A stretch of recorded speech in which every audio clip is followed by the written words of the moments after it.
Después de ser engañada por mi hijo, el juez me pidió que me callara, y le contesté en 11 lenguas antes de entregar el testamento de 20,8 millones de euros.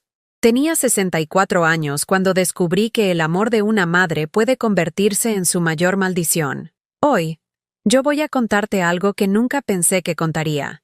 Y si tú, por un segundo, sientes que esto te parece familiar, solo te pido que dejes un like y te suscribas. Me va a ayudar a continuar desahogándome. Mi nombre es Emilia Solís, y esta mañana de octubre en Madrid, mientras el viento frío golpeaba las ventanas de mi pequeño apartamento en Malasaña, recibí una llamada que cambiaría mi vida para siempre. Pero para entender por qué esas palabras me atravesaron como puñales, necesitas conocer la mujer que era antes de convertirme en lo que soy ahora. Era martes. Siempre recordaré que era martes porque los martes eran mis días de limpiar la casa de arriba abajo, de preparar el cocido madrileño que tanto le gustaba a mi difunto esposo Miguel, y de llamar a mi hijo Alejandro para escuchar su voz, aunque fuera por 5 minutos. Un ritual que había mantenido durante los 3 años que llevaba viuda, aferrándome a rutinas que me daban la ilusión de que mi vida tenía propósito. Llevaba puesta mi bata azul desteñida, esa que Miguel me había regalado en nuestro 20º aniversario, con pequeñas flores bordadas que ahora apenas se distinguían después de tantos lavados. Mis manos, arrugadas por los años y manchadas por las tareas domésticas, temblaban ligeramente mientras sostenía la taza de café con leche que se había enfriado sin que me diera cuenta. El teléfono sonó con esa insistencia molesta que tienen las llamadas importantes. ¿Mamá? Era la voz de Alejandro, pero algo sonaba diferente, más frío, más distante de lo usual. Hijo mío, ¿cómo estás? ¿Cómo está Verónica? ¿Y los niños? Mamá, necesito hablar contigo, es importante. Mi corazón se aceleró. Después de 36 años siendo madre, había desarrollado ese instinto que te dice cuándo algo anda mal antes de que te lo confirmen. Era el mismo presentimiento que tuve cuando Alejandro se rompió el brazo a los 8 años, cuando suspendió matemáticas en el instituto, cuando me dijo que se casaba con Verónica sin conocerla apenas. ¿Qué pasa, cariño? ¿Estáis bien? Sí, estamos bien. Es solo que Verónica y yo hemos estado hablando mucho últimamente. Sobre el futuro, sobre la familia, sobre las responsabilidades. Hizo una pausa que se sintió eterna. Durante esos segundos de silencio, mi mente voló a todos los sacrificios que había hecho por él, los 3 trabajos que mantuve cuando su padre enfermó para pagar su universidad privada, las noches sin dormir cuidándolo cuando tenía asma, los domingos que pasé cocinando para llevarle tuppers a su apartamento de estudiante, los 15.000 euros que saqué de mis ahorros para ayudarle con la entrada de su casa en Las Rosas. Mamá, creo que es hora de que empieces a pensar en tu independencia. ¿Mi independencia? Repetí la palabra como si fuera un idioma extranjero. Sí, ya tienes 64 años. Eres una mujer adulta, madura. No puedes depender de nosotros para todo. Verónica está embarazada otra vez. Los gemelos necesitan más atención. Y yo tengo mucho trabajo en el bufete. Simplemente no tenemos tiempo para, ya sabes, para estar pendientes de ti todo el tiempo. Las palabras cayeron sobre mí como piedras. ¿Pendientes de mí todo el tiempo? ¿Cuándo había sido yo una carga para ellos? Era yo quien los llamaba los martes. Era yo quien les llevaba la comida casera los fines de semana.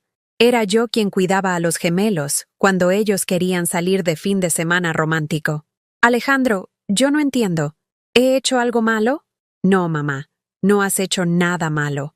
Es solo que, mira, Verónica piensa que no es saludable que dependas tanto de nosotros emocionalmente, que necesitas hacer tu propia vida, conocer gente de tu edad, tal vez apuntarte a esas clases de aquagym para mayores que hay en el polideportivo. Verónica piensa. Siempre era lo que Verónica pensaba. Mi nuera, esa mujer rubia y delgada que trabajaba en marketing, y que desde el primer día me hizo sentir como un mueble viejo en su casa moderna. La misma que sonreía falsamente cuando yo llegaba con regalos para mis nietos. La que susurraba comentarios a Alejandro cuando creía que no la escuchaba. ¿Y qué significa eso exactamente, hijo? Mi voz se quebró ligeramente. Significa que no vas a venir más los domingos sin avisar. Significa que no vas a llamarme todos los martes para preguntarme qué tal mi día. Significa que cuando necesites algo, busques otras alternativas antes de llamarnos. Somos una familia joven, mamá. Necesitamos nuestro espacio. El teléfono se me resbaló de las manos y cayó al suelo con un ruido seco. Me quedé allí, de pie en mi pequeña cocina, rodeada por las fotos de mi familia que colgaban de las paredes como testimonios mudos de una felicidad que creí real. La foto de la comunión de los gemelos, donde yo aparecía sonriente abrazándolos. La foto de la boda de Alejandro, donde yo llevaba ese vestido azul marino, que me costó 2 meses de ahorros, pero que consideré una inversión en la felicidad de mi hijo. Recogí el teléfono del suelo y me dirigí al salón, donde el silencio se sentía tan denso que podía cortarse con cuchillo. Me senté en mi sillón de siempre, ese tapizado en terciopelo verde que Miguel y yo compramos cuando nos casamos hace 40 años, y que ahora tenía zonas desgastadas donde nuestros cuerpos habían encontrado consuelo durante décadas. Por primera vez en mi vida, me sentí completamente sola. No era la soledad de la viudez, que había aprendido a sobrellevar llenando mis días de rutinas y recuerdos. Era la soledad del abandono, del rechazo, de descubrir que el amor que creías incondicional tenía términos y condiciones que nadie te había explicado. Cogí el álbum de fotos que guardaba en la mesa de centro y lo abrí por la primera página.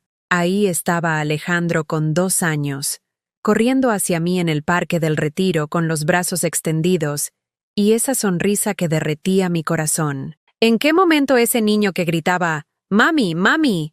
cuando se caía se había convertido en un hombre que me pedía independencia emocional? La tarde se hizo larga y oscura. No encendí las luces.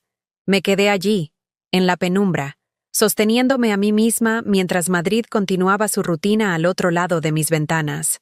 Los ruidos de los coches, las voces de los vecinos volviendo del trabajo, el bullicio de la vida que seguía adelante mientras la mía se desmoronaba sin hacer ruido. Esa noche no cené, no tenía hambre, solo sed de respuestas, de justicia, de entender cómo había llegado hasta aquí. Me fui a la cama abrazando la almohada de Miguel, respirando su aroma que cada día se desvanecía un poco más, preguntándome si él habría permitido que nuestro hijo me tratara así. Era martes, y por primera vez en 3 años, no sabía si volvería a llamar a Alejandro los martes.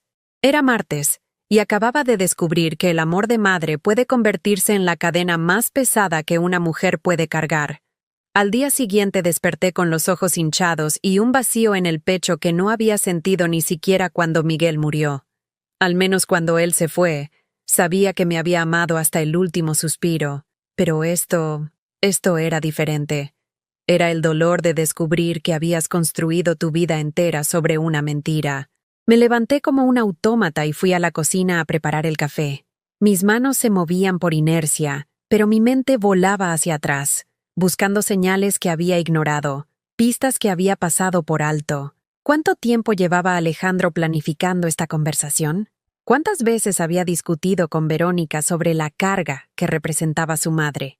Mientras el café se hacía, abrí el cajón donde guardaba las facturas y los recibos. Todo estaba perfectamente ordenado, como Miguel me había enseñado. Pero ahora, cada papel me gritaba una verdad diferente. La factura del dentista de los gemelos que pagué el mes pasado, 800 euros. El recibo de la Academia de Inglés de Claudia, 120 euros mensuales que llevaba pagando desde septiembre. La factura del veterinario de Max, el perro de Alejandro, 250 euros por una operación que ellos no podían costear en ese momento. Saqué todos los papeles y los extendí sobre la mesa de la cocina, como si fueran cartas de un juego macabro. En los últimos 2 años, desde que Miguel murió y me quedé con su pensión y mis ahorros, había gastado más de 12.000 euros en ayudas a mi hijo. Ayudas que él nunca me pidió que parara de dar. Ayudas que él aceptaba con una sonrisa y un «Gracias, mamá. Eres un ángel». Un ángel. Así me llamaba cuando necesitaba dinero. Cogí mi teléfono y marqué el número de mi hermana Carmen, que vivía en Sevilla. Necesitaba hablar con alguien. Necesitaba que alguien me dijera que no me estaba volviendo loca. ¿Emilia? ¿Qué tal, hermana? Carmen, necesito contarte algo. Le conté todo. Cada palabra de la conversación con Alejandro, cada euro que había gastado, cada vez que me había sentido invisible en su casa. Carmen escuchó en silencio hasta que terminé. Emilia, ¿tú te estás escuchando? ¿Qué quieres decir? Que llevas 2 años siendo el banco personal de tu hijo, y ahora que ya no te necesita, te dice que busques tu independencia. ¿No te parece muy conveniente? Sus palabras me cayeron como un jarro de agua fría. No era la primera vez que Carmen me insinuaba que Alejandro se aprovechaba de mí, pero yo siempre lo defendía. Es mi hijo, le decía. Está empezando en la vida. Pero Alejandro tenía 36 años, un trabajo estable en un bufete prestigioso de Madrid y una casa en una de las mejores urbanizaciones de Las Rozas. Carmen, pero es que yo quiero ayudarle. Es mi hijo. Emilia, tú lo criaste sola cuando Miguel estaba enfermo. Trabajaste en una panadería, limpiando oficinas y cuidando a la señora Remedios para pagarle la universidad. ¿Y él qué te ha dado a cambio? ¿Cuándo fue la última vez que él te ayudó a ti con algo? Me quedé callada porque no tenía respuesta. Cuando necesité ayuda para llevar a Miguel al hospital durante sus crisis, llamé a Carmen. Cuando se me estropeó la lavadora, llamé al fontanero y lo pagué yo. Cuando me dio aquella gripe tan fuerte el invierno pasado, estuve una semana en casa sin que nadie viniera a ver cómo estaba. ¿Sabes qué creo yo? Continuó Carmen. Creo que Verónica le ha metido ideas en la cabeza. Esa mujer nunca te ha tragado, Emilia. Desde el primer día que la conociste, notaste que te miraba como si fueras un estorbo. Recordé la primera vez que conocí a Verónica. Alejandro llevaba 3 meses saliendo con ella, y finalmente me la presentó en un restaurante caro del centro. Yo me había puesto mi mejor vestido, el negro que guardaba para ocasiones especiales, y había llegado nerviosa pero emocionada de conocer a la mujer que hacía feliz a mi hijo. Verónica llegó tarde, con tacones altos y un bolso que costaba más que mi sueldo mensual. Cuando Alejandro me la presentó, ella me dio 2 besos fríos y se sentó sin sonreír. Durante toda la cena, habló de su trabajo, de sus viajes, de sus planes de futuro como si yo no estuviera allí. Cuando pregunté por su familia, respondió con monosílabos. Cuando conté alguna anécdota divertida de la infancia de Alejandro, me miró como si fuera una idiota. Alejandro me ha contado que trabajas limpiando, ¿verdad? Me dijo mientras cortaba su salmón con precisión quirúrgica. Bueno, trabajo en varias casas, sí. Y también cuido a una señora mayor. Ah, qué bien. Es importante tener ocupaciones. La palabra ocupaciones me sonó a desprecio disfrazado de educación, pero yo me callé porque no quería crear problemas, porque quería que la novia de mi hijo me aceptara, porque creía que con el tiempo me llegaría a querer. Qué ingenua fui. ¿Emilia? ¿Estás ahí? La voz de Carmen me devolvió al presente. Sí, estoy aquí. Mira, hermana, yo sé que duele, pero tienes que abrir los ojos. Esa mujer ha convertido a tu hijo en alguien que no reconoces, y él se ha dejado porque le resulta más cómodo tener una esposa que piense por él y una madre que pague por él. Después de colgar con Carmen, me quedé sentada en la mesa de la cocina rodeada de facturas y recuerdos. La luz de la tarde se filtraba por las cortinas de encaje que había bordado yo misma hace 20 años, cuando aún tenía esperanzas de que esta casa se llenara de nietos los fines de semana y de risas en Navidad. Cogí una foto que tenía sobre la repisa. Alejandro con 5 años, abrazándome después de su primera obra de teatro en el colegio. Yo llevaba puesto el uniforme azul de la panadería donde trabajaba en el turno de madrugada para poder ir a verle actuar a las 4 de la tarde. Había llegado con las manos manchadas de harina y el pelo recogido con prisas, pero él corrió hacia mí como si fuera la persona más importante del mundo. «Mami, mami, ¿has visto cómo he hecho de árbol? La seño dice que he sido el mejor árbol de toda la clase». Y yo le dije que había sido el árbol más hermoso que había visto en mi vida, porque para mí lo era, porque para mí, Alejandro era perfecto, porque para mí, ser su madre era la cosa más importante que había hecho jamás. ¿En qué momento ese niño que me necesitaba para todo se convirtió en un hombre que me necesitaba solo para pagar facturas? Esa noche, por primera vez en 3 años, no puse la mesa para 2 personas por costumbre. Cené sola, en silencio, masticando despacio cada bocado de tortilla francesa, mientras las lágrimas caían sin control sobre el plato. No eran lágrimas de tristeza, eran lágrimas de rabia. de impotencia, de vergüenza por haber sido tan ciega durante tanto tiempo. Después de cenar, me senté en el sofá con el álbum de fotos en las rodillas y empecé a pasar las páginas una por una. Cada imagen me contaba una historia diferente ahora. La foto de su graduación universitaria, donde yo aparecía orgullosa a su lado. Recordé los 3 trabajos que mantuve para pagársela. La foto de su boda, donde bailamos el vals madre-hijo. Recordé los 5,0 euros que me gasté en el vestido, la peluquería, el regalo, porque quería estar perfecta para el día más importante de mi hijo. La foto de cuando nacieron los gemelos, donde yo los tengo en brazos en el hospital. Recordé las noches que me quedé cuidándolos para que Verónica pudiera dormir, los pañales que compré, la ropita que les bordé a mano. Cada foto era una factura emocional que nunca me habían pagado. Cerré el álbum y lo dejé sobre la mesa. Mañana sería otro día, pero ya no sería el mismo tipo de día. Mañana empezaría a preguntarme si una madre tenía derecho a exigir respeto, o si el amor incondicional significaba que debía aceptar cualquier trato que su hijo considerara apropiado darle. Mañana empezaría a descubrir quién era Emilia Solís cuando no era útil para nadie. Los días siguientes pasaron como una película en cámara lenta. No volví a llamar a Alejandro los martes, y él tampoco se molestó en preguntar por qué. Era como si mi silencio fuera exactamente lo que había estado esperando, la confirmación de que había entendido el mensaje. El viernes por la tarde, mientras organizaba los armarios para mantener las manos ocupadas y la mente distraída, encontré una caja de cartón que no recordaba haber guardado allí. Al abrirla, me topé con una montaña de recuerdos que me golpearon como puñetazos. Las tarjetas de cumpleaños que le había enviado a Alejandro durante los últimos 5 años. Todas estaban allí. Todas. Las tarjetas que yo compraba con tanto cariño en el estanco de Doña Paquita, eligiendo siempre las que tenían mensajes bonitos sobre el amor de madre, las que escribía a mano con mi mejor letra, contándole lo orgullosa que estaba de él, lo mucho que lo quería, lo afortunada que me sentía de ser su madre. Tarjetas que costaban entre 3 y 5 euros cada una, pero que para mí representaban horas pensando qué palabras lo harían sonreír. Todas devueltas, todas sin abrir.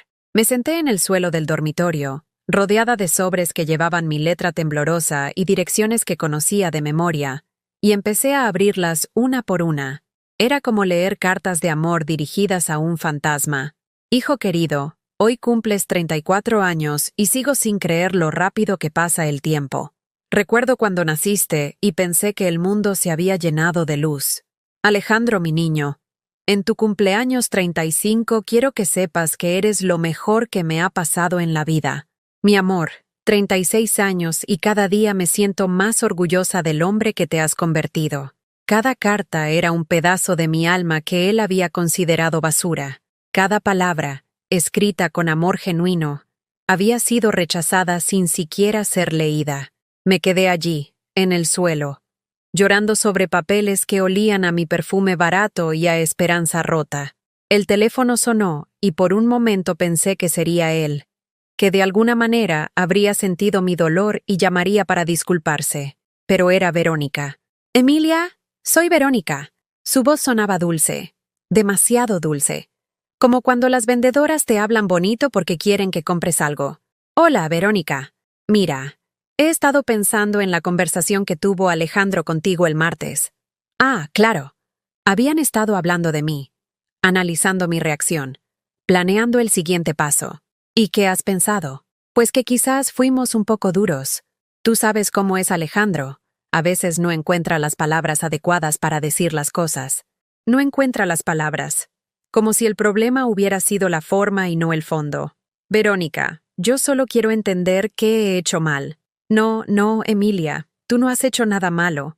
Es solo que, bueno, nosotros estamos construyendo nuestra familia y necesitamos espacio para crecer como pareja. Pero eso no significa que no te queramos. No te queramos.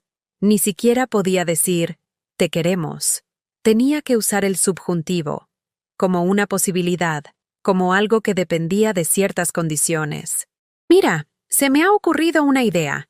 ¿Por qué no vienes este domingo a comer? Así hablamos todos tranquilamente y aclaramos las cosas. Una parte de mí se aferró a esa invitación como un clavo ardiendo. Tal vez sí había sido un malentendido. Tal vez podíamos solucionarlo. Tal vez yo estaba exagerando y Carmen se había equivocado. ¿De verdad quieres que vaya? Por supuesto, Emilia. Eres la abuela de mis hijos. Siempre vas a formar parte de esta familia. Forma parte de esta familia. Las palabras sonaron hermosas en ese momento, como una promesa de redención. Está bien. Iré el domingo. Perfecto. Ah, y Emilia, ¿podrías traer ese cocido que haces tan rico? A los niños les encanta. Y yo con el embarazo ando muy cansada para cocinar. Colgué el teléfono y me quedé mirándolo durante varios minutos. Verónica me había invitado, sí, pero para que trajera la comida, no para que compartiera la mesa como un miembro igual de la familia, sino para que cumpliera mi función de abuela cocinera proveedora de servicios. Pero yo, en mi desesperación por recuperar mi lugar, decidí ignorar esa pequeña humillación. Fui al mercado de San Fernando y compré los mejores ingredientes que pude permitirme. Garbanzos de la mejor calidad, chorizo ibérico, jamón serrano, verduras frescas. Me gasté 40 euros en una comida que normalmente me costaba 15, pero quería que fuera perfecta. Quería demostrarles que yo era valiosa, que me necesitaban, que merecía estar allí. El domingo me levanté a las 6 de la mañana para empezar a cocinar. Puse el cocido al fuego despacio, con todo el amor y la paciencia del mundo. Mientras se hacía, me arreglé con especial cuidado. Me puse el vestido azul que a Alejandro siempre le había gustado. Me maquillé por primera vez en semanas. Me rocié con el perfume que Miguel me regaló en nuestro último aniversario. Llegué a su casa en Las Rosas con la olla aún caliente y una sonrisa nerviosa. Los gemelos corrieron a abrazarme cuando me vieron, y por un momento sentí que todo volvía a la normalidad. «Yaya, has traído cocido. Yaya, Yaya, te he echado de menos». Sus bracitos alrededor de mi cuello me devolvieron la esperanza. Al menos ellos me querían sin condiciones, sin exigencias, sin límites emocionales. Alejandro me saludó con un beso frío en la mejilla, y Verónica me recibió con esa sonrisa que no llegaba a los ojos. «¡Qué bien huele, Emilia! Los niños están encantados». Serví la comida en su vajilla cara, esa que yo les había regalado por su 5º aniversario de boda. Verónica se sentó en la cabecera de la mesa, Alejandro a su derecha, los niños a los lados, y yo me quedé de pie sirviendo, como una empleada. «Siéntate, mamá», dijo Alejandro, pero sin apartar la vista de su teléfono móvil. «Sí, siéntate, que vas a hacer que me sienta mal», añadió Verónica, pero tampoco me miró. Me senté en la silla que quedaba libre, la más alejada de todos, la que daba la espalda a la ventana. Durante la comida, hablaron de sus cosas.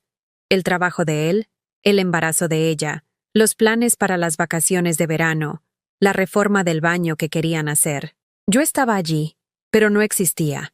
Era como ser un fantasma con derecho a ocupar espacio físico, pero sin voz, sin opiniones, sin presencia real. Cuando terminamos de comer, empecé a recoger los platos automáticamente. «Déjalo, Emilia, ya lo hago yo luego», dijo Verónica, pero sin hacer amago de levantarse. «No, no me importa. Siempre lo he hecho». «Bueno, si insistes». Y ahí me quedé, fregando los platos de mi propia comida en la cocina de mi hijo, mientras ellos se quedaron en el salón viendo la televisión. A través de la puerta entreabierta, pude escuchar fragmentos de su conversación. «¿Ves? Ya está más tranquila», decía Verónica. «Sí, creo que entendió el mensaje», respondía Alejandro. «Solo hay que tratarla bien de vez en cuando para que no se sienta abandonada, pero manteniendo las distancias, ¿eh? Por supuesto. Tú eres mi prioridad ahora». Se me cayó un plato. Se hizo pedazos contra el suelo de mármol, exactamente como mi corazón. Me agaché a recoger los trozos con las manos temblorosas, y uno de ellos me cortó el dedo índice. La sangre goteó sobre los fragmentos de porcelana blanca, y pensé que era una metáfora perfecta de lo que estaba pasando con mi vida. «¿Estás bien, Yaya?», preguntó Claudia desde la puerta de la cocina. «Sí, cariño. Solo se me ha caído un plato». «¿Te has hecho daño?» «No, no es nada. Pero sí era algo. Era todo. Era la gota que colmaba el vaso de mi dignidad rota. Terminé de fregar. Me despedí de los niños con besos largos y abrazos apretados, y me fui sin decir adiós a Alejandro y Verónica. No creo que se dieran cuenta de que me había ido hasta que necesitaron algo. En el autobús de vuelta a Madrid, mirando por la ventanilla los edificios que desfilaban como recuerdos borrosos, entendí que no había sido una invitación de reconciliación, había sido una prueba. Una comprobación de que yo seguía disponible para cumplir mi función cuando ellos lo necesitaran, pero sin creer que tenía derecho a nada más. Esa noche, sola en mi apartamento, tomé una decisión que cambiaría el curso de los acontecimientos para siempre. Abrí mi ordenador portátil, ese que había comprado para hacer videollamadas con los nietos, y escribí un email que nunca pensé que escribiría, querido Alejandro. El email que escribí esa noche fue el más difícil de mi vida. Cada palabra me costaba lágrimas, pero también me daba fuerza.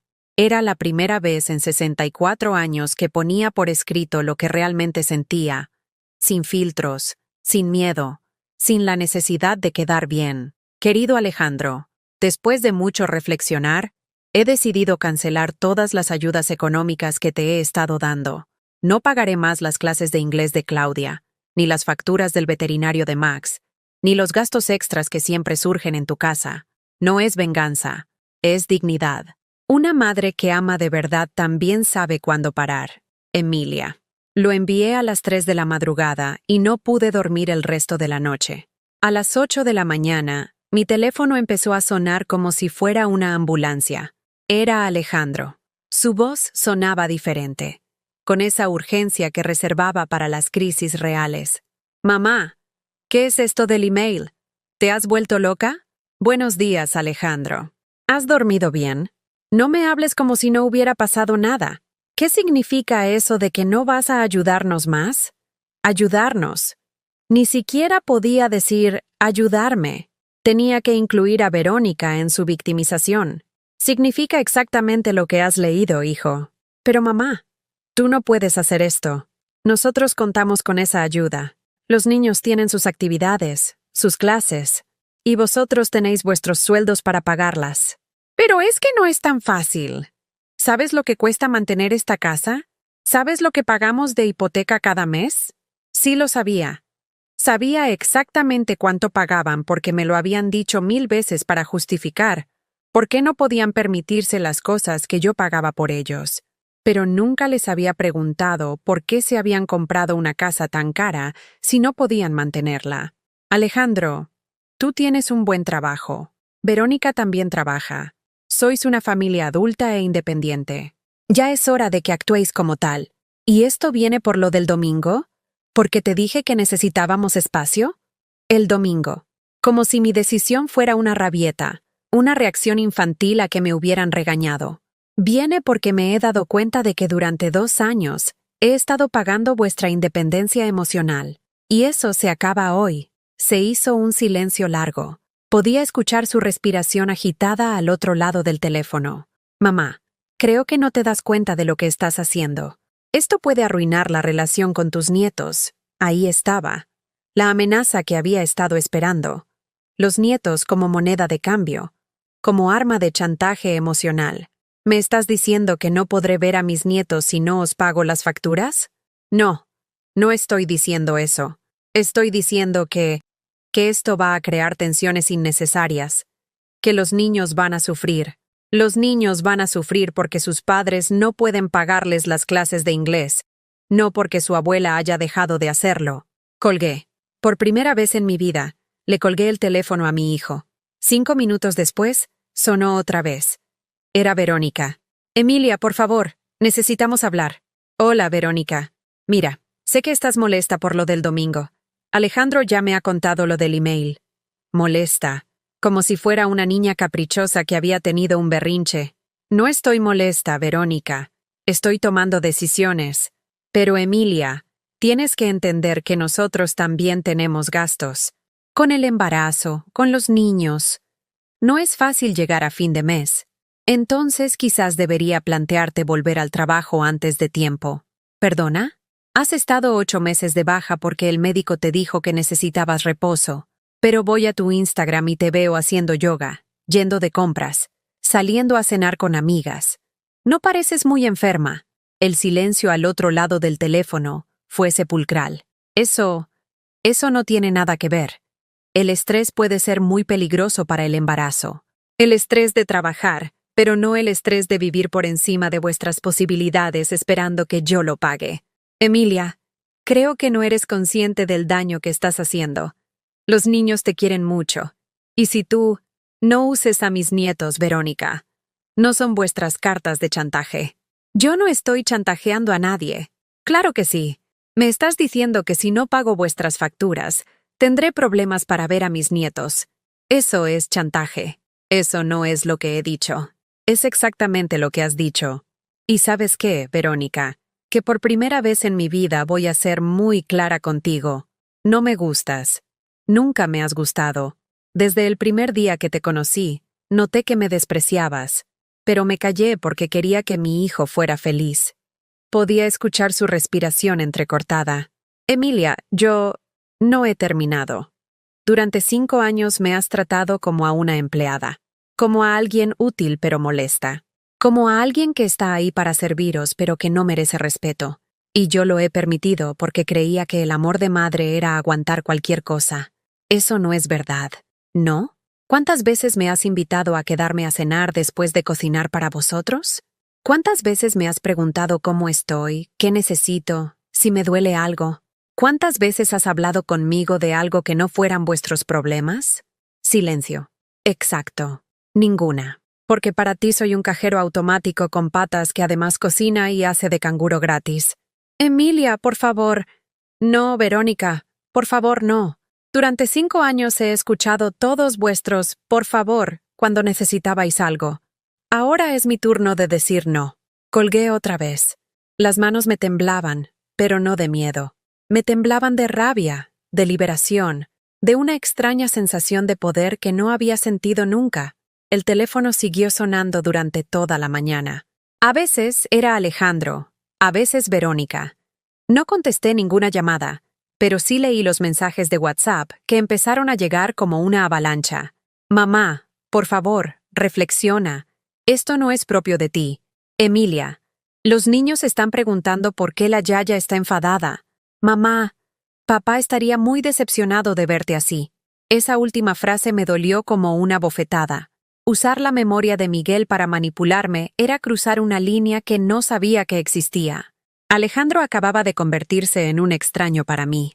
Por la tarde, cuando ya no podía más con el acoso telefónico, decidí salir a caminar por el barrio.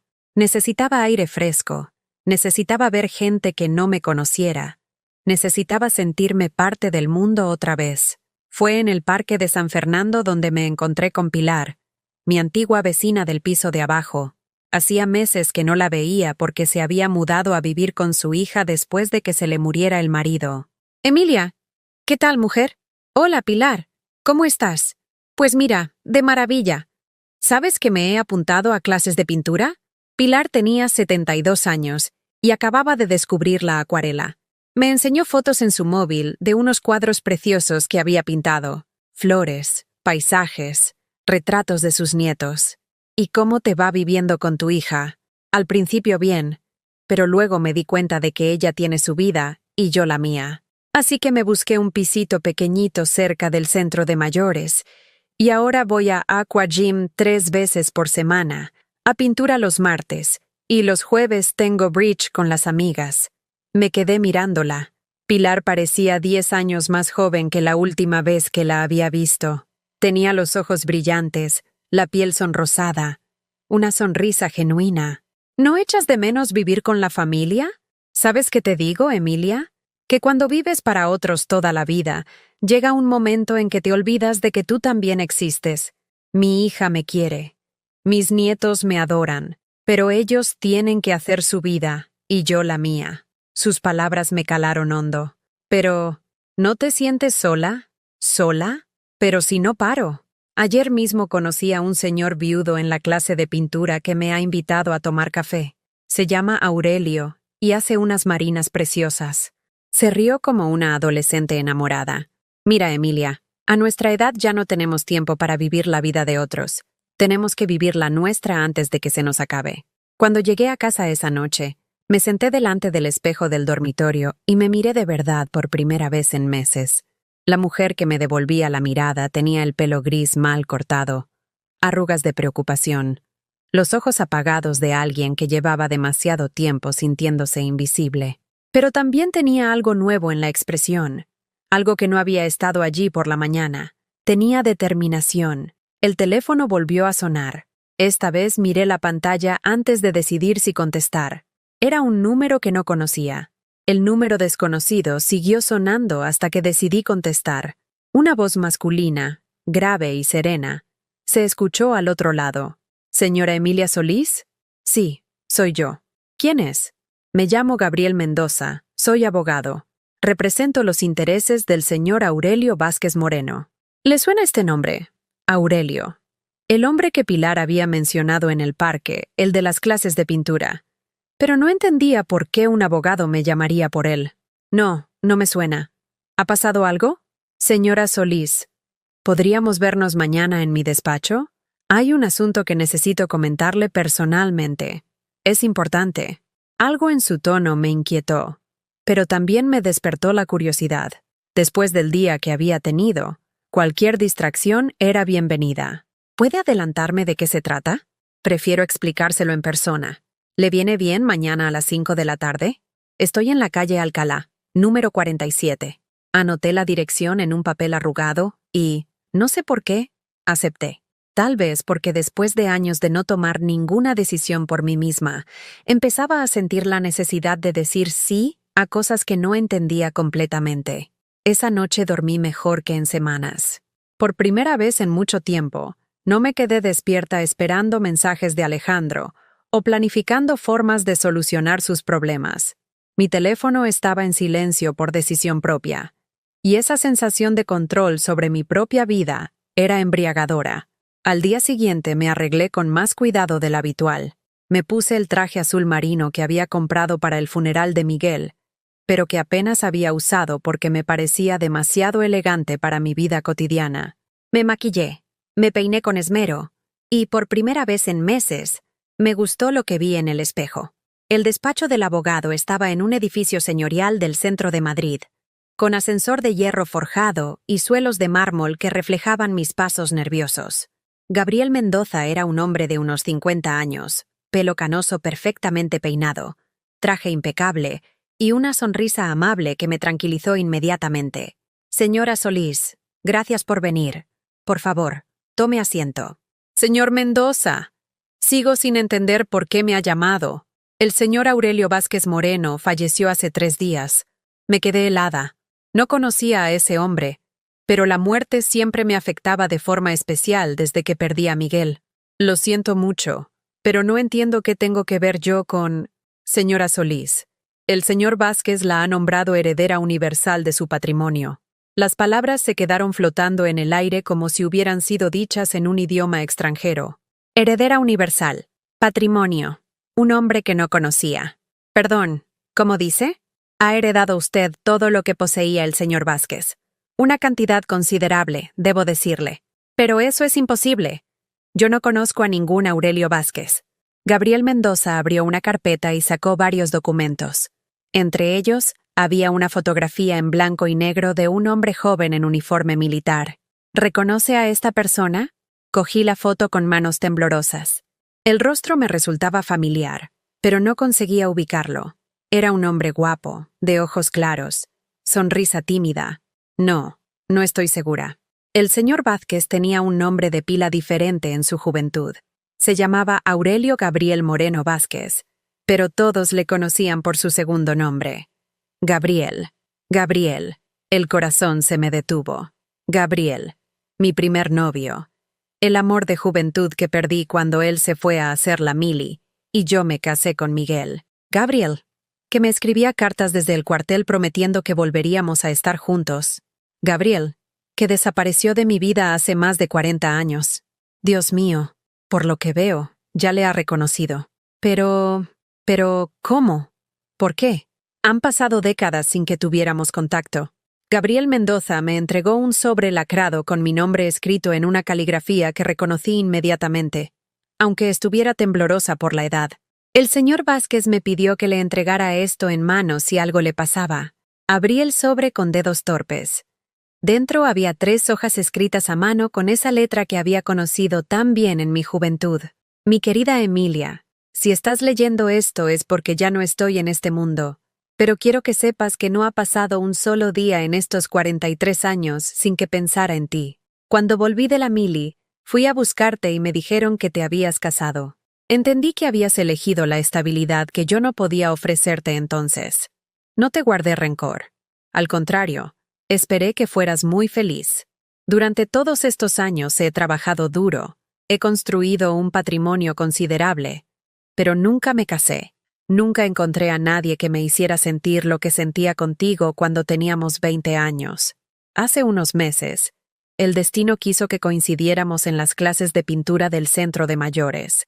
Tú no me reconociste porque los años han sido crueles con mi apariencia, pero yo te habría reconocido en cualquier parte. Seguías siendo la mujer más hermosa del mundo para mí. No me acerqué porque vi que llevabas alianza y parecías feliz con tu vida. Pero cuando supe por Pilar que habías enviudado y que estabas pasando por momentos difíciles con tu familia, decidí que era hora de actuar. He dejado instrucciones para que, cuando yo falte, todo lo que tengo pase a tus manos. No es caridad, Emilia. Es justicia. Es el amor que no pude darte cuando éramos jóvenes convertido en libertad para que vivas como mereces el tiempo que te queda. No quiero que te sientas obligada a nada. Usa este dinero para ser feliz, para vivir sin depender de nadie, para hacer todo lo que siempre quisiste hacer, pero no pudiste. Y si alguna vez piensas en mí, sonríe, porque yo me voy de este mundo sabiendo que pude hacer algo bueno por la única mujer que amé de verdad. Tuyo siempre, Gabriel. Aurelio. Las lágrimas caían sobre el papel mientras leía. Gabriel había estado allí, en las mismas clases de pintura que Pilar, viéndome desde la distancia, recordando lo que habíamos sido 40 años atrás. ¿Cuánto dinero es?, pregunté con voz quebrada. 20.800.000 euros, señora Solís. Además de una casa en la Sierra de Madrid, un piso en el centro y varias propiedades más. 20 millones. Una cifra que no podía ni procesar. Una cantidad que cambiaría no solo mi vida, sino la de mis nietos, la de sus hijos, la de generaciones enteras. ¿Y esto es legal? ¿Está todo en orden? Completamente legal. El señor Vázquez modificó su testamento hace 6 meses. Está todo debidamente registrado y certificado. Salí del despacho en estado de shock. Caminé por la calle Alcalá sin rumbo fijo, con los documentos apretados contra el pecho, intentando procesar lo que había pasado. Gabriel había vuelto a mi vida después de 4 décadas para salvarme cuando más lo necesitaba. Cuando llegué a casa, el teléfono había vuelto a llenarse de mensajes de Alejandro y Verónica, pero por primera vez no sentí la urgencia de contestarles. Los leí con una calma extraña, como si fueran mensajes dirigidos a otra persona. Mamá, llevamos 2 días sin hablar. Los niños preguntan por ti. Emilia, creo que has tenido tiempo suficiente para reflexionar. Podemos solucionarlo. Mamá, Verónica ha estado llorando. Dice que fuiste muy dura con ella. Verónica llorando. La mujer que me había humillado sistemáticamente durante 5 años ahora lloraba porque por fin alguien le había dicho la verdad a la cara. Esa noche, cenando una simple tortilla francesa en mi pequeña cocina, tomé una decisión que habría sido impensable 24 horas antes. Me levanté, fui al dormitorio y saqué la maleta del armario. La misma maleta con la que me había ido de luna de miel con Miguel hacía 40 años. Era hora de hacer algo solo para mí. Por primera vez en mi vida adulta, tenía los medios para elegir. Y elegí irme, no huir. Irme a conocer el mundo que había estado esperándome mientras yo vivía para otros.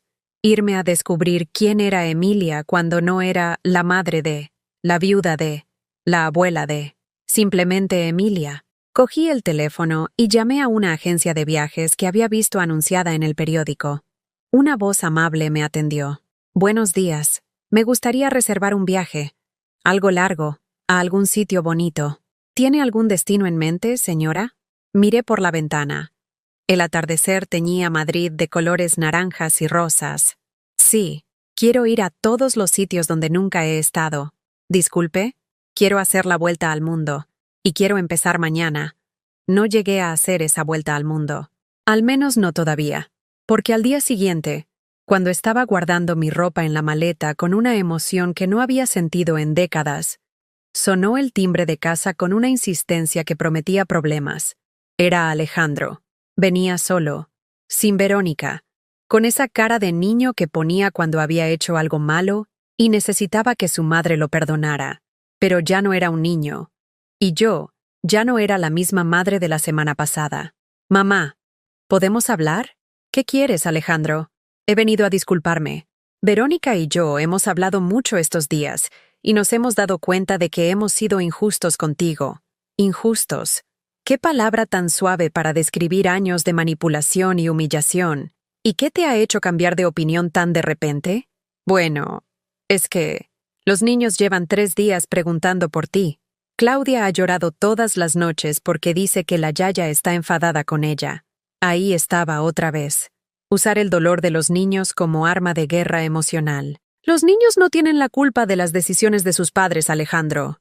Lo sé, lo sé. Por eso he venido. Para arreglarlo. Mira, he pensado que podríamos hacer un plan. Tú sigues ayudándonos con algunas cosas puntuales, pero nosotros también te ayudamos más. Podríamos llevarte a cenar una vez al mes, o llamarte más a menudo, una vez al mes, como si fuera una obligación que apuntar en el calendario. ¿Y en qué va a consistir esa ayuda que me vais a dar? Pues, no sé. Podríamos acompañarte al médico si tienes alguna cita importante, o ayudarte con las compras pesadas. O se le acabaron las ideas, porque en realidad no tenía ni idea de qué necesitaba yo, de cuáles eran mis problemas reales, de qué me haría feliz. Para él, yo seguía siendo una función, no una persona. Alejandro, ¿tú sabes cuándo fue la última vez que me preguntaste cómo estoy de verdad? ¿Cómo? ¿Cuándo fue la última vez que me preguntaste si me duele algo, si duermo bien, si estoy triste, si necesito compañía? Se quedó callado, mirándose las manos. ¿Sabes cuál es mi comida favorita? ¿Sabes qué programas de televisión me gustan? ¿Sabes si tengo amigas? ¿Si salgo? ¿Si me siento sola? Mamá, no sabes nada de mí, Alejandro. Para ti soy un cajero automático con sentimientos que se puede activar cuando necesitas algo y desactivar cuando no. Eso no es verdad. ¿No? ¿Cuándo fue la última vez que viniste a verme sin necesitar nada? ¿Cuándo fue la última vez que me invitaste a cenar porque te apetecía estar conmigo, no porque necesitabas que cuidara a los niños? No tenía respuesta, porque no había pasado nunca. Mamá, vale, tienes razón, he sido un mal hijo, pero podemos cambiarlo. Podemos empezar de nuevo. Empezar de nuevo. Como si 5 años de humillación se pudieran borrar con una conversación y buenas intenciones. ¿Y qué pasa con Verónica? Verónica también quiere cambiar. Está muy arrepentida de cómo te ha tratado.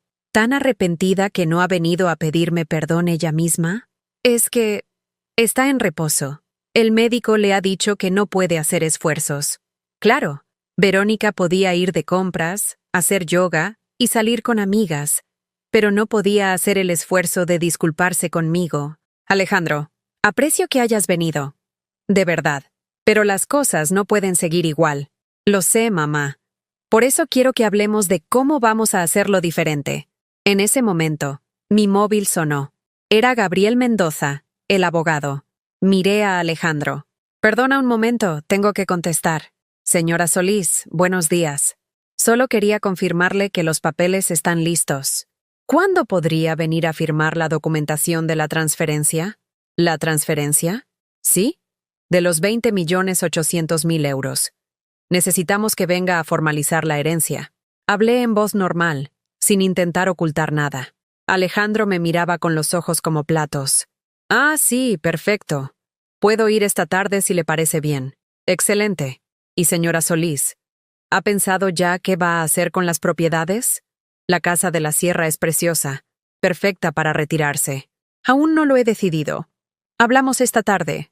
Colgué y miré a Alejandro. Su expresión había cambiado completamente. Ya no parecía el hombre arrepentido que había venido a pedir perdón. Parecía un tiburón que acababa de oler sangre en el agua. ¿20 millones de euros? Sí. ¿Tú has heredado 20 millones de euros? Y algunas propiedades, sí. Se levantó del sofá como si hubiera recibido una descarga eléctrica. ¿Pero de quién? ¿De quién has heredado esa cantidad? De un amigo. ¿Un amigo? Mamá, nadie deja 20 millones a un amigo. ¿Qué tipo de relación tenías con ese hombre? Y ahí estaba, el verdadero Alejandro. No el hijo arrepentido que venía a disculparse. El hijo calculador que acababa de darse cuenta de que su madre había pasado de ser una carga a ser un tesoro. ¿Te parece apropiada esa pregunta? Por supuesto que me parece apropiada. Soy tu hijo. Tengo derecho a saber de dónde sale ese dinero. Tienes derecho a saber lo que yo decida contarte. Y punto. Pero mamá, estamos hablando de 20 millones. ¿Te das cuenta de lo que significa eso? Los nietos podrían ir a los mejores colegios privados. Podríamos comprarnos una casa más grande. Yo podría montar mi propio bufete. Ahí estaba todo. Los nietos, la casa, su negocio. Ni una sola vez había mencionado algo que fuera para mí. Alejandro, ese dinero es mío. Pero mamá, somos una familia. Cuando alguien de la familia tiene suerte, todos la tenemos. Cuando alguien de la familia tiene suerte.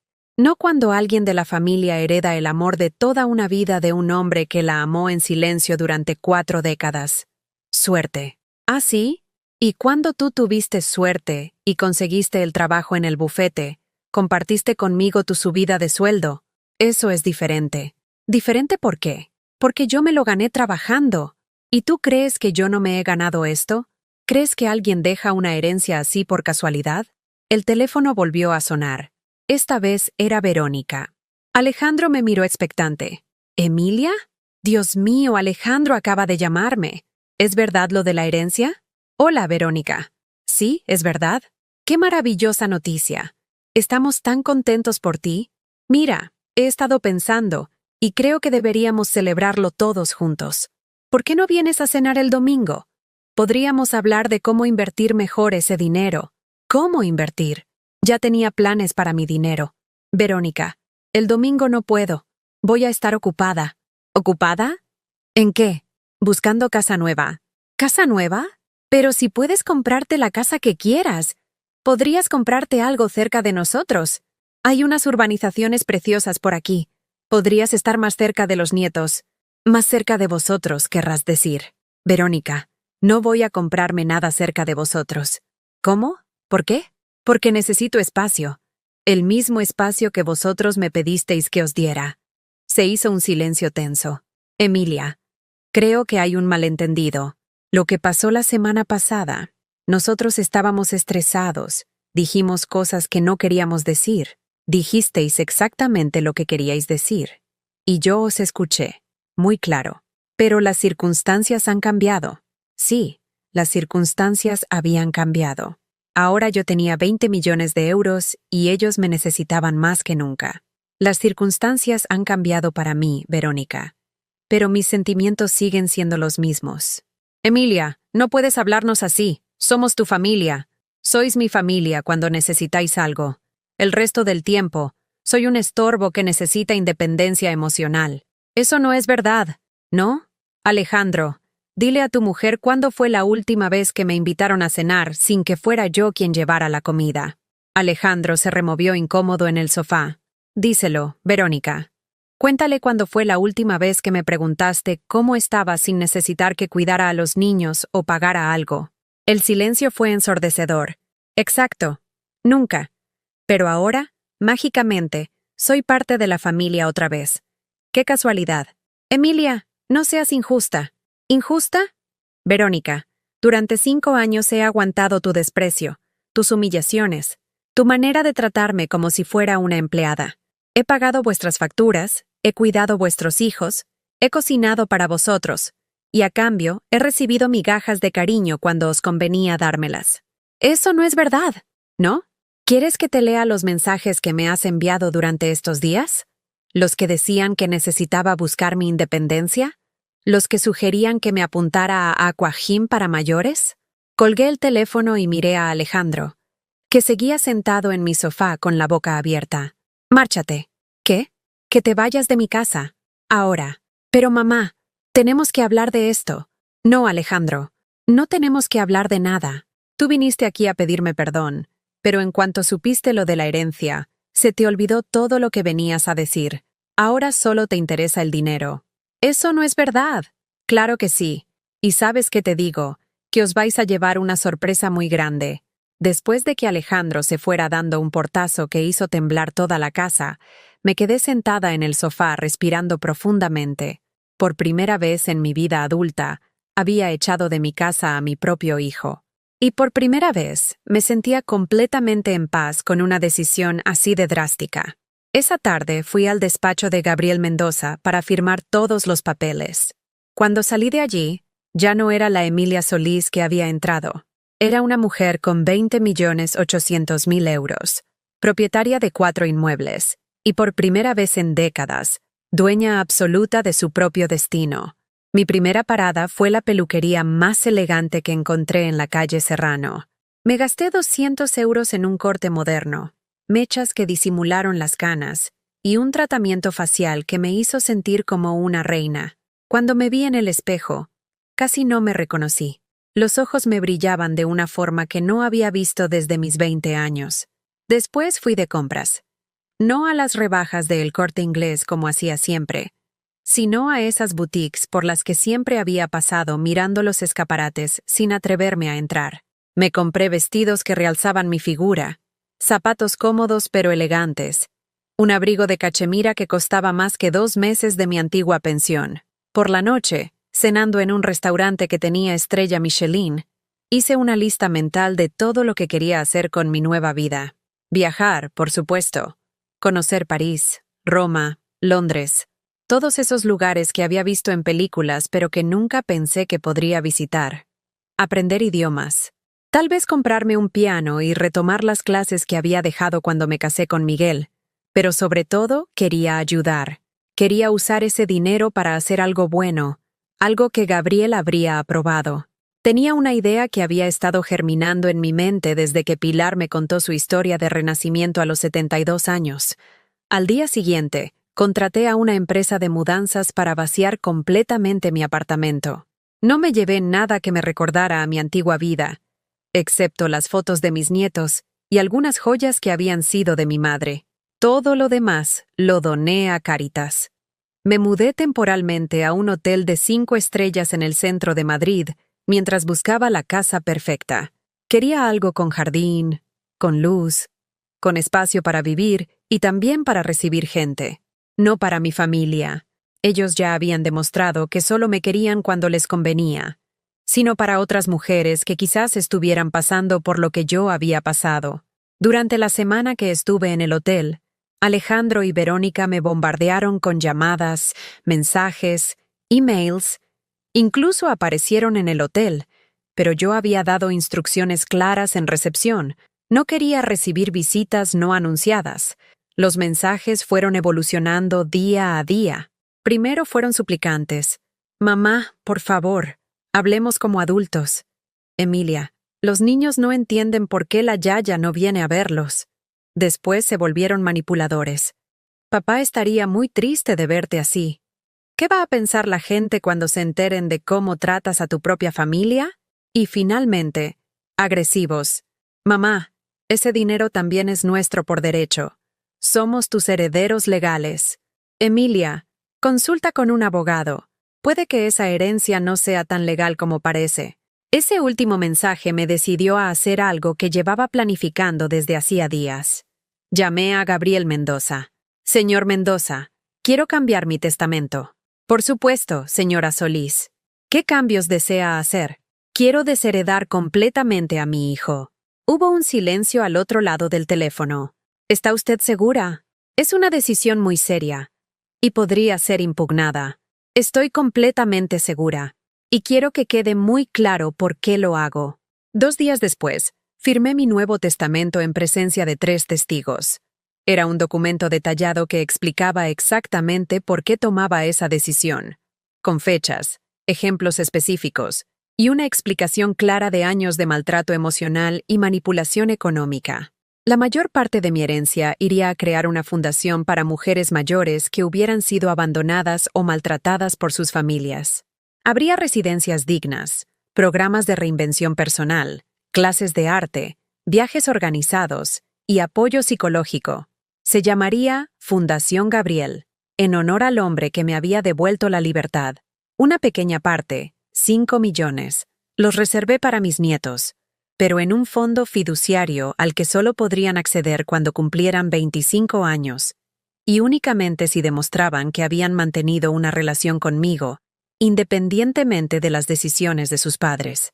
Alejandro y Verónica no recibirían ni un euro. Una semana después de firmar el testamento, compré la casa de mis sueños en una urbanización tranquila a las afueras de Madrid. Era una casa preciosa, con jardín, piscina, 5 habitaciones y un estudio perfecto para convertir en biblioteca. Por primera vez en mi vida, tenía un hogar que era completamente mío, donde nadie podría hacerme sentir invisible o no deseada. El día de la mudanza, mientras dirigía a los operarios que traían mis muebles nuevos, había comprado todo nuevo, sin una sola pieza que me recordara a mi antigua vida, apareció un coche familiar que reconocí inmediatamente. Alejandro bajó del coche con los gemelos de la mano. Venía a usar su última arma. Mis nietos. Yaya, ¿por qué no has venido a vernos?, me preguntó Claudia, corriendo hacia mí con los ojos llenos de lágrimas. Se me partió el corazón. Esos niños no tenían la culpa de tener unos padres manipuladores. Hola, mis amores, les dije, abrazándolos fuerte. La Yaya ha estado muy ocupada con su casa nueva. ¿Te has comprado una casa nueva? ¿Podemos verla?, preguntó Diego, emocionado. Miré a Alejandro por encima de sus cabezas. Tenía esa expresión calculadora que ya conocía tan bien. ¿No vas a invitar a tus nietos a ver tu nueva casa? Era su jugada maestra. Sabía que yo no podría negarme a enseñar la casa a los niños, y una vez dentro, intentaría ablandarme con su presencia. Por supuesto que pueden verla, dije, pero solo ellos. ¿Cómo que solo ellos? Soy su padre. No puedo dejarlos solos contigo. ¿No puedes dejarlos solos conmigo? Alejandro, soy su abuela. Los he cuidado cientos de veces. Las circunstancias han cambiado, mamá. Ya no confío en tu criterio. Ahí estaba. La última humillación. Ahora resultaba que yo era una anciana demente de la que había que proteger a los niños.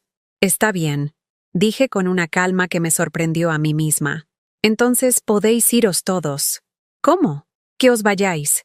Si no confías en que esté sola con mis propios nietos, entonces no hay nada más que hablar. Los niños me miraban sin entender nada. Claudia empezó a llorar. Pero Yaya, queremos ver tu casa nueva. Y la veréis, cariño. Otro día, cuando vuestro padre no esté tan preocupado. Le di un beso a cada uno y me dirigí hacia la puerta de mi nueva casa. ¡Mamá, espera!, gritó Alejandro. Vale, vale. Pueden quedarse contigo 1 hora, pero solo 1 hora. No. ¿No qué?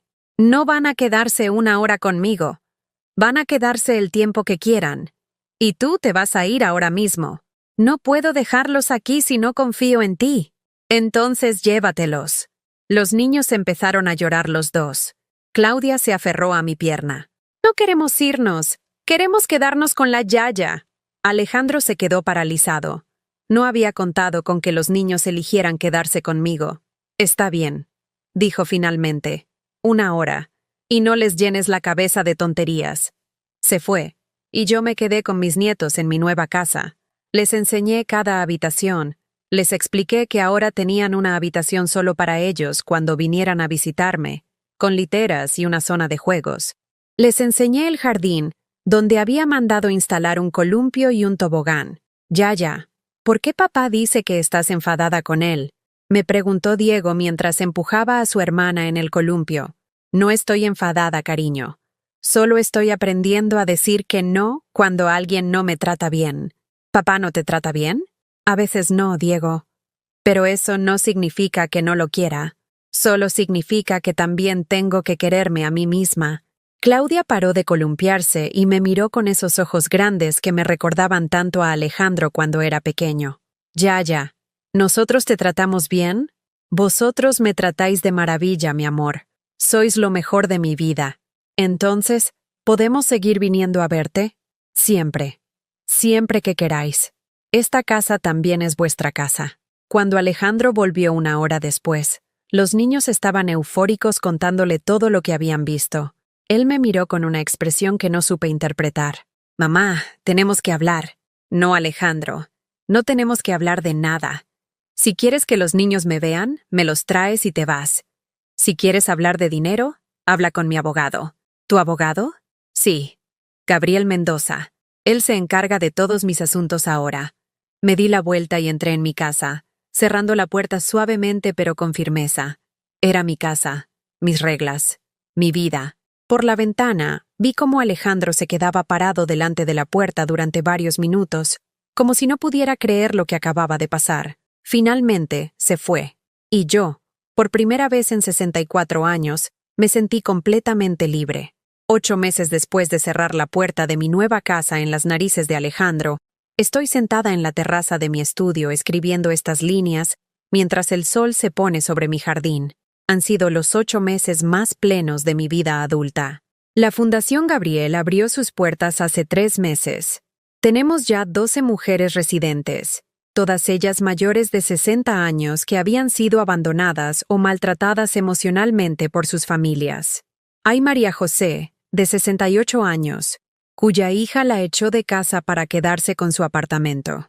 Está Carmen, de 71, que se arruinó pagando las deudas de juego de su hijo. Y Pilar, mi querida Pilar, que decidió mudarse aquí después de que su hija empezara a tratarla como una carga cara de mantener. Cada mañana desayunamos todas juntas en el comedor que hice construir especialmente para la fundación. Hablamos de nuestros planes del día, de los libros que estamos leyendo, de los cuadros que estamos pintando en el taller de arte. Algunas han empezado a estudiar idiomas online. Carmen está aprendiendo francés a los 71 años porque siempre quiso visitar París y ahora puede hacerlo. Yo también he viajado. He visto la Torre Eiffel, el Coliseo, el Big Ben, pero no sola. Viajé con 3 de las mujeres de la fundación y descubrimos que la amistad a los 60 y tantos puede ser más profunda y sincera que la que se tiene a los 20. No hay competencia, no hay envidias, no hay prisa. Solo la comprensión profunda de mujeres que han vivido lo suficiente para saber que el tiempo es un regalo, no una garantía. Mis nietos vienen a visitarme cada 15 días. Alejandro los trae y se va sin decir una palabra, cumpliendo el acuerdo que establecimos a través de los abogados después de 6 meses de tensión. Al principio intentó usarlos para chantajearme emocionalmente, prohibiéndoles que vinieran a mi casa.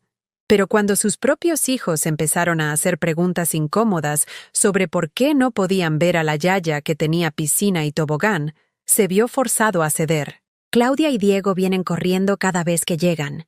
Me abrazan como si fuera lo más importante del mundo, y pasamos tardes enteras jugando en el jardín, leyendo cuentos o cocinando galletas en mi cocina nueva.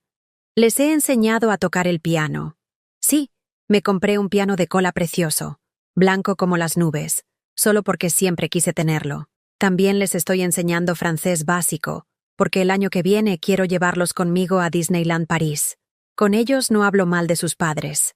Nunca lo haría, pero sí les enseño algo que nadie me enseñó a mí a los 8 años, que tienen derecho a ser respetados, a que sus sentimientos importen, a decir no cuando algo no les parece bien. Les estoy enseñando que el amor verdadero no duele, no humilla, no pide que te hagas pequeño para que otros se sientan grandes. Hace un mes, Claudia me dijo algo que me partió y me sanó el corazón al mismo tiempo. Yaya, ¿por qué mamá y papá nunca están tan contentos como tú?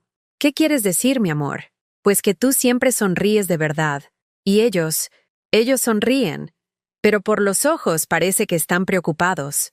Los niños ven cosas que los adultos creemos que escondemos. Ven que soy más feliz ahora que cuando vivía para complacer a todo el mundo. Ven que una mujer puede ser completamente feliz sin necesitar que otros la completen. De Alejandro y Verónica sé poco. Pilar, que mantiene contacto con algunas vecinas del barrio, me contó que vendieron la Casa de las Rosas. Parece que sin mi apoyo económico constante no podían mantener el estilo de vida al que se habían acostumbrado. Se mudaron a un piso más pequeño. Verónica tuvo que volver a trabajar antes de tiempo, y han tenido que meter a los niños en un colegio público. No siento pena. Siento una extraña sensación de justicia. Hace 2 meses intentaron acercarse otra vez. Verónica me escribió un email largo, lleno de disculpas elaboradas y promesas de cambio. Decía que habían reflexionado, que se habían dado cuenta de sus errores, que querían recuperar la relación familiar. El email terminaba con una postdata aparentemente casual. Por cierto, hemos sabido de la fundación. ¡Qué hermoso proyecto! Ojalá pudiéramos ayudarte de alguna manera. Ojalá pudiéramos ayudarte. Después de 8 meses de silencio absoluto, de repente querían ayudarme. ¡Qué casualidad! No les contesté. Alejandro apareció por la fundación una tarde, cuando yo estaba en el jardín podando rosales con María José. Tenía esa cara de circunstancias que ponía cuando era niño y había hecho algo malo. Mamá, ¿podemos hablar? ¿Sobre qué? Sobre nosotros. Sobre la familia. Dejé las tijeras de podar y lo miré realmente por primera vez en meses. Había adelgazado. Tenía ojeras. Parecía mayor, más cansado. ¿Qué quieres, Alejandro? Quiero pedirte perdón. De verdad. No por el dinero, no por el testamento. Quiero pedirte perdón porque me he dado cuenta de que he sido un hijo horrible. ¿Te has dado cuenta tú solo o te lo ha dicho alguien? Los niños preguntan por ti constantemente. Claudia me dijo el otro día que quiere ser como la Yaya cuando sea mayor. Y cuando le pregunté por qué, me dijo, porque la Yaya se quiere a sí misma. Se le quebró la voz. Y me di cuenta de que mi hija de 8 años había entendido algo que yo no había entendido nunca. Que tú eres una persona, no solo mi madre. Que tienes derecho a ser feliz, no solo a hacernos felices a nosotros. Por un momento, el niño de 5 años que corría hacia mí después del teatro del colegio pareció asomar en sus ojos. Mamá, sé que probablemente es demasiado tarde. Sé que he perdido el derecho a formar parte de tu vida. Pero quiero que sepas que estoy orgulloso de ti, orgulloso de lo que has hecho con la fundación, orgulloso de cómo has rehecho tu vida, orgulloso de la mujer fuerte que siempre fuiste pero que yo no supe ver. Me quedé callada durante un largo rato.